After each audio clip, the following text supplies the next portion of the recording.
ముఖేష్ అంబానీ గారితో దాదాపు 2.5 గంటలు కూర్చున్నా.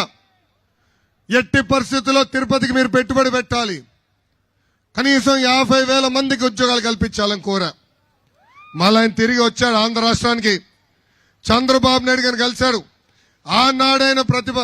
ఆనాడే ఆయన అనౌన్స్ చేశాడు, ప్రకటించారు 50,000 మందికి ఉద్యోగాలు కల్పించడానికి తిరుపతి కేంద్రంగా మ్యానుఫ్యాక్చరింగ్ పెడతానని.